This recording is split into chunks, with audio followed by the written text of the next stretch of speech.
Hi, I'm Glyn, and in this video I want to show you a really quick way that you can actually give your pictures the look of sunset using an adjustment layer and a really cool trick to colorize your pictures. Alright, so for this tutorial then, what I want you to do is imagine where you can see all this hedgerow and all this shrubbery at the back of the picture here.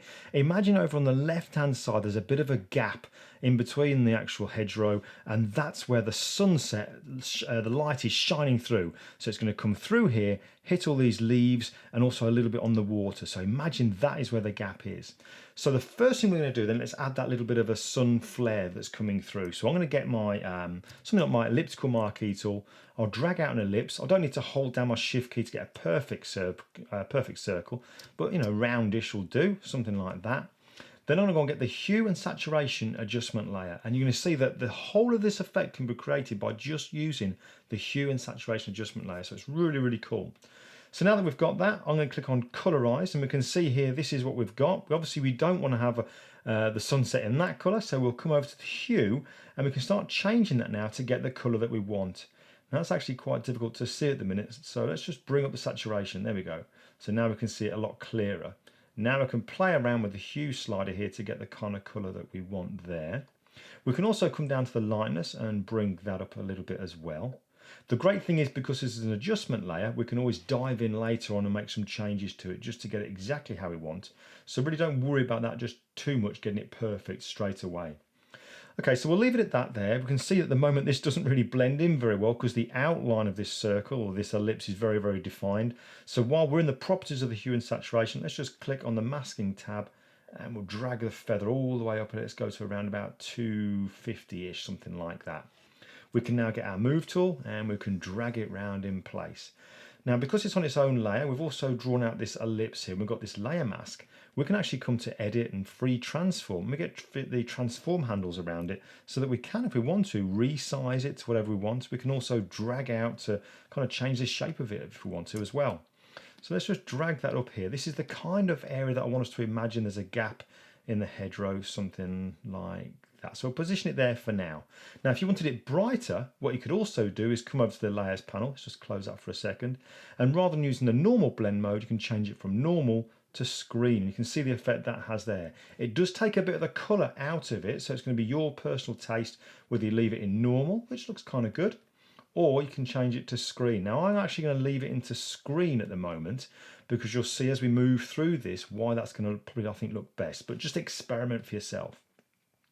So that's the first thing we're going to do there. Now, the second part of this is going to help with the realism, because if you imagine now the sunset, the light was coming through a gap in the hedgerow here, it would also be hitting some of the leaves and also onto the water. So we need to kind of create that effect. Now, the way that I've found that works quite well for doing that is if I get something like my lasso tool and I make a very rough kind of selection of the area where I think the sunlight would be hitting. So I'm going to come down onto the water and I'm just going to enclose some of these little leaves and branches just there as well. And then just like before, we're going to come back to the hue and saturation and we'll click on colorize. This is now where we come to the hue slider and we'll just choose the kind of color that we want for this. And I think again I need to bring up the saturation just so I can see it nice and clear. And we'll go for a nice warm orangey kind of color, something like that. We could also boost the brightness up if we wanted to. But one thing we definitely need to do is come over to the masks tab there and whack up the old feathering just to help everything blend in with the realism there.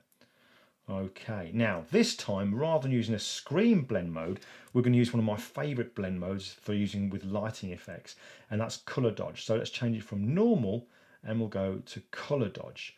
Now, can you see what happens there? As soon as we do that, if I turn that off and on, off and on, look how the lighter parts of the leaves now especially are taking on the color that's coming in with that thing we've just added in with the hue and saturation, almost making it look as if the light's hitting on those actual leaves there and also a little bit on the water at the bottom as well.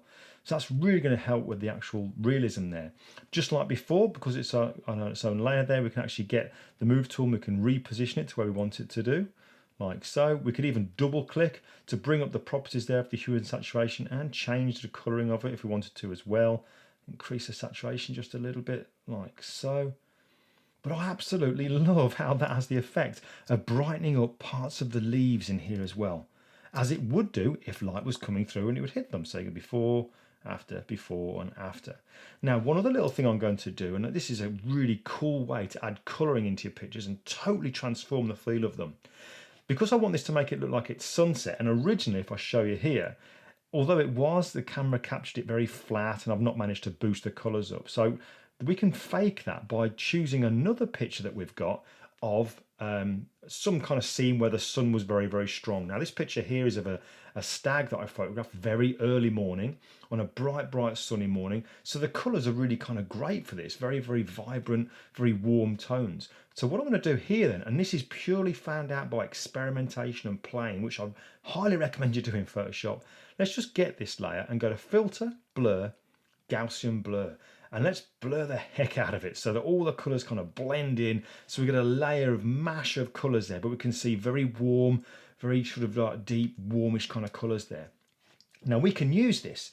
If I get my Move tool, click on this layer and drag it over the tab that contains the one with the swan, hold down my Shift key, then let go so it positions it right over the top of it.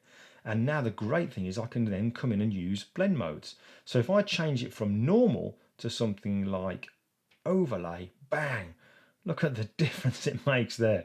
So again, we go from normal, let's just turn that off, there we go, and then we go from normal to overlay, and bang, it really takes on the colours, really warms it up. Now you might want to just sort of tone that down just a little bit. So here what I'm going to do is, rather than using the fill, I'm going to use rather than using opacity, I'm actually going to use fill. Now the reason I'm doing that is there's always some kind of confusion. What's the difference between using fill and opacity? Well, because I'm using a blend mode on this layer, if I use fill, when I bring it down, all that's doing is that's going to reduce the colouring, but it's going to keep the effects of the blend mode. If I had a layer style on there as well, it would keep the actual effect of that layer style. Whereas if I used opacity, everything would be reduced. And I don't really want that. I still want the effect of this blend mode here, bringing this colour and warming the whole picture up. So there's just 3 layers. We've got 2 hue and saturations, 1 Gaussian blur layer, but you can see how very, very quickly that takes quite a flat picture, which I must admit I was quite happy with at first. How just very, very quickly we can completely transform it, give it that real sunset kind of feel. And again, great thing is these 2 adjustment layers here, by the very nature of what we are, we can just double click, come in and start playing around with the settings to totally give it the look exactly how we want it. Now don't forget, subscribe to the newsletter or the email group over on my website, glynjuice.com. If you do that, you'll get access to a page where you can download all the files so that you can follow along with each of the tutorials as well. So it's always best, I think, rather than sitting there and watching, to actually follow along step by step. So you'll have exactly the same swan picture and the deer picture so that you can get to practice this and then start putting it onto your own pictures. That's pretty much it for now. Please, if you haven't already, I'd really appreciate it if you subscribe to the channel. It's just a great way of showing your support. And also, if you like the kind of content that's coming out here, feel free, in fact I encourage you, feel free to share it with others. I'd really, really appreciate it. But any questions, by all means drop a comment there in the comment section, but I'll see you next time.